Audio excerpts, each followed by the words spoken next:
You all enter the shop through a pair of creaky, swinging doors. The shopkeep behind the wooden counter is the only person in there aside from a couple other customers browsing the shelves. What are on those shelves? Well, there's, what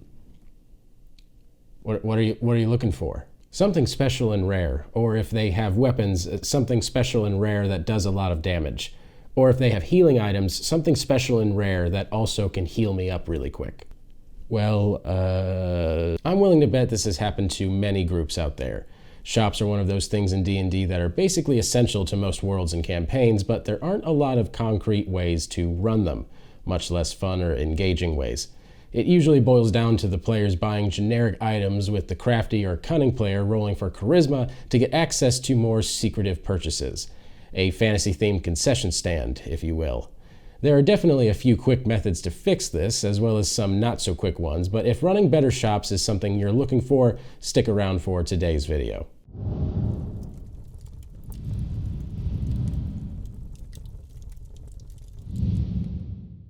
So why complicate shops at all? Let me start by saying I don't think there is a wrong way to do shops, just a wrong way for your group. Fundamentally, all a shop has to be is a place for players to spend their currency and get new items. I jokingly said fantasy concession stand earlier, but I don't mean that derisively. If your group just wants to have the shop, remove gold for items as you see fit, and leave it at that, all power to you. I just know for the groups I've run games for, and for other roleplay heavy groups, they expect the shops and merchants they deal with to be part of the story and experience. So, in order of complexity and time consumption, I have 5 ways that DMs can make their shops more fun and engaging, or at very least make it so your shops don't behave like video game stores running off your improv abilities alone. These tips can be used in isolation or in conjunction with one another and focus on different things involving mechanics and narrative. But I think even taking one of these things to heart will help enhance sessions when your players are wanting to go shopping. At number 1, we have online random shop generators. These are the quickest tools to put together a bunch of individual shops, stocks, and prices. You will find no shortage of these just by Googling, but if you need a quick recommendation, the Donjon Builder is great for shops on the fly. Simply select the bare essential info for your shop, and bam, you have a shop for your session. If you're the DM that likes to plan ahead, you can easily use these tools to plan out shops for future sessions or build out shops meant to be tied to a dice rolling table. This is probably a good time to mention that Donjon is a great random generator for RPGs in general, and every DM should know about them. Number 2 is pre-made store modules, such as those found on DriveThruRPG. If you don't want to leave your shops up to random chance or an algorithm, going with a shop created from the ground up by a fellow game master might be the way to go. Like most things this hobby entails, it will probably involve an exchange of real-world funds, or at very least your time and research, but there are tons of options out there that can forever change how shops are done in your sessions. As mentioned, DriveThruRPG is the obvious place to look with endless options available to you, and like I said, some research may yield some high-quality free alternatives to that. With all that said, though, I have purchased a couple shop expansions on DriveThruRPG for less than $5 each, sometimes less than $2 each, and I'm still using the info found in those digital files. So if you need any stamp of approval from me, I'd say there are more than a few on there worth your time. Next, at number 3, we have the item card shop. And for those of you not familiar with item cards, they are kind of what they sound like. They're essentially items, creatures, or anything else put into card form for whether that be players or DMs to hold on to for quick reference. Lord knows D&D has been kind of putting just about everything on cards these days, from creatures to weapons and everything else, and those are nice, but they also can cost a pretty penny. I highly recommend printing out some if you can. This is a great way to have shops at the ready, as well as have a little bit of wiggle room for improv and narrative flair for your players. My group and I like to use item cards in most of our campaigns, especially in our Fantasy Flight Games Star Wars campaign, which you can see bags of those item cards that I've printed off and made here. The benefits of item cards in my group cannot really be overstated at all. On top of being a fun way for players to organize and be more aware of what's in their inventory, cards allow DMs to give players a material representation of new weapons, gear, or clothing items, or in this RPG's case, swoop bikes. A player getting an item in the form of a card just feels a little bit cooler than simply writing it down on your sheet, at least to me, especially if the item is disposable or is easily forgotten about. In regards to shops, cards can also give DMs an easy way to craft a shop out of thin air, or if needed, expand a shop's inventory if certain successful rolls are made. Is a player character being a little more shifty and successfully charismatic than usual? Maybe they've earned a peek at the secret selection of items that other customers don't get to see, that you, the GM, didn't know existed until just now. Forgot that a certain item was on a player's wish list and now seems like the perfect time to tempt them with it. Take that item out of the deck and put it on the shelf. This method also makes it easier to sort out items based on what shops they would theoretically be found in. With this system, I essentially have everything from general stores, hunting and survival shops, magic stores, taverns, street markets, tourism centers, you name it. I have all of it organized. Cards make doing all of this much easier and more fun for your players to experience. You can literally place a bunch of cards down and let your players look at what is on the shelves in the stores instead of having to dictate it. Speaking of shelves and such, let's talk layouts and let's talk employees. Have you ever walked into a store and had a strange, perhaps eccentric experience with the guy running the place? Maybe it was the way the store is organized and maintained that stuck out to you long after your purchase. Sometimes a shop really only needs a little bit of one or the other to make it more memorable. My basic rule is if you ever want an encounter, create an employee or shopkeep. If you want to set the mood for the world or location, create a layout and details about the shop itself. If you want both, well, do both. This is not the same as creating a backstory about the shop or anything quite like that. That's our next tip. We will get to that in just a second. This is just about giving the store a little more identity so that the players can either remember the shop later on or gain insight into their current setting, and depending on the role, it can literally provide an insight advantage.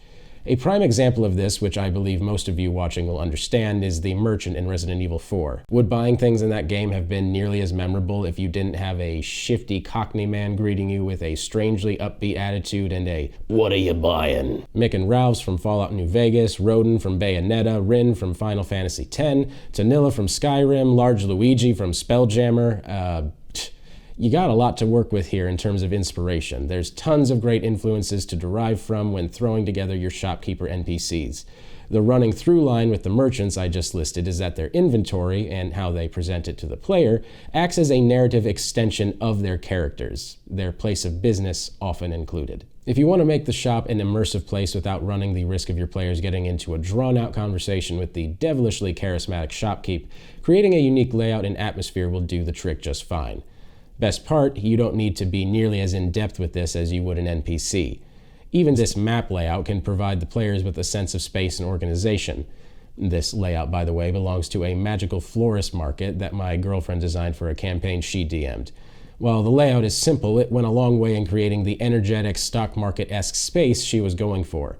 A flower shop occupied by a lot of customers is one thing, an almost convention-like series of different florist and merchant tables all accepting bids from eager patrons on the latest mystical tulip is something else entirely, especially when players are making rolls just to properly navigate and communicate in this place. But what if your players want more than that? What if the florist market was just a front for something more insidious, nay, morally ambiguous and a little complex? Something that acts as a launch point for another adventure or side story, or maybe even just a better understanding of the NPCs who rely on the shop. Number 5, get into the shop's history and story ties. A general store can also be a general bore when it comes to your fantasy shopping. Giving it a layout and an unusual proprietor can liven it up, as we've discussed, but let's roll with that some more. What if one of the townsfolk came in asking for an extension on his loan he got from the store owner himself? Then maybe another person comes in and adds his medical supplies to the tab that they're starting there. How much of the town owes this guy money? Perhaps an honest goblin in need of survival gear, maybe even a member of your adventuring party, is denied entry to the shop due to the prejudice of the shop owner. A shop owner who was once on the unfortunate end of a surprise goblin mob attack. There are ways you can easily shift a trip to the general store into the realm of real world building. I suppose that's just a good DM tip in general, but it can definitely be used for things like general stores. And that can be any store. If your players find themselves in a specialty shop of some kind, you have even more opportunities to make buying things more narratively fulfilling. This is easily the most effort you can put behind a shop in your game, don't get me wrong, but it goes a long, long way with your players. It's even better when they may not be expecting it. I'm just spitballing at this point in the video, but we've all heard of the Session 1 adventures starting in a tavern. It's the go-to cliche in adventure writing, after all.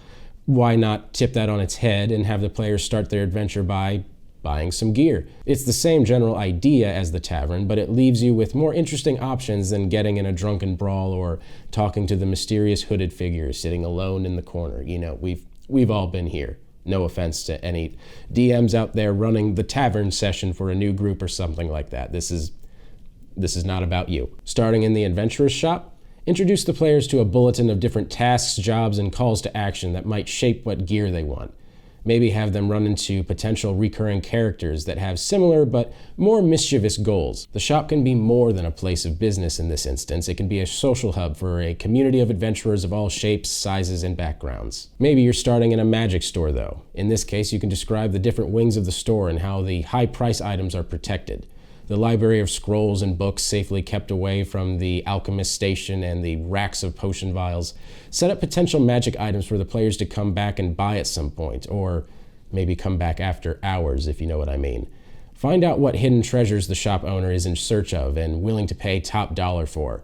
The magic shop may bring people from all around to view and buy, but what effect do all of these amateur mages have on the surrounding villages and townsfolk? These are just a few examples that could easily be adapted to really any campaign, but the more specific to your campaign and players you make your shops, the better.